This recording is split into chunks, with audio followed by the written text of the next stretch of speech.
লোকসভা ভোটের মুখে বঙ্গে ইন্ডিয়া জোটে জট। শিলিগুড়িতে কর্মী সভায় একলা চলার বার্তাই অধীরের।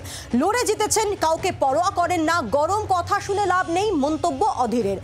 সকলে মিলে লড়লে অধীর ফ্যাক্টরি নয়, প্রদেশ কংগ্রেস সভাপতির প্রসঙ্গ উপেক্ষা করেই মুর্শিদাবাদ জেলা নেতৃত্বকে গতকালই বার্তা দিয়েছিলেন তৃণমূল নেত্রী মমতা বন্দ্যোপাধ্যায়। আর এবার অধীর রঞ্জন চৌধুরীর এই বক্তব্য। আমরা পুরো বিষয় নিয়ে কথা বলবো।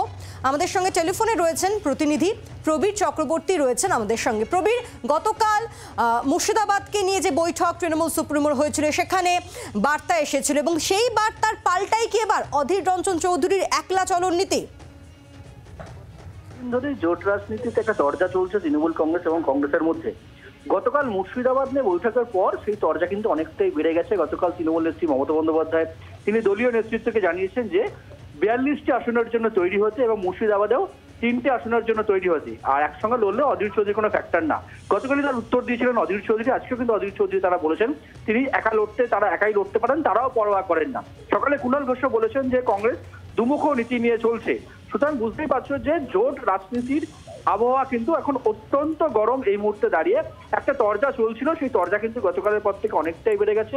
রাজনৈতিক মহল মনে করছে অবশেষে রাজ্যের ক্ষেত্রে তৃণমূল কংগ্রেস এবং কংগ্রেসের মধ্যে যে জোটের সম্ভাবনা একটা ছিল, সেই সম্ভাবনা গতকালের পর থেকে অনেকটাই তলানিতে ঠেকেছে। সেই আগামী দিনে এই জোট হবে কিনা সেটা কিন্তু বলা এই মুহূর্তে মুশকিল বলছে রাজনৈতিক মহল।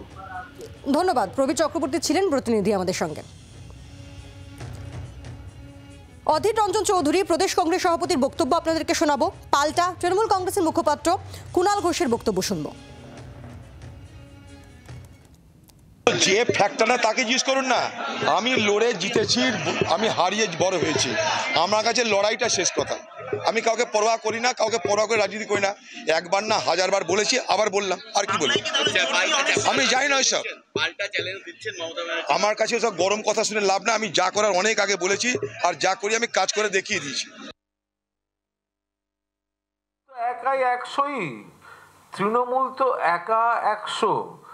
2021 সালের বিধানসভা নির্বাচনে তখন তো একা তৃণমূলই লড়েছে, তখন কংগ্রেস সিপিএম ছিল কোথায়? তারা তো আলাদা জোট করে আলাদা লড়ে শূন্য পেয়েছে। ফলে তৃণমূল যে একাই 100, এতে কোনো দ্বিধাদ্বন্দ্ব নেই।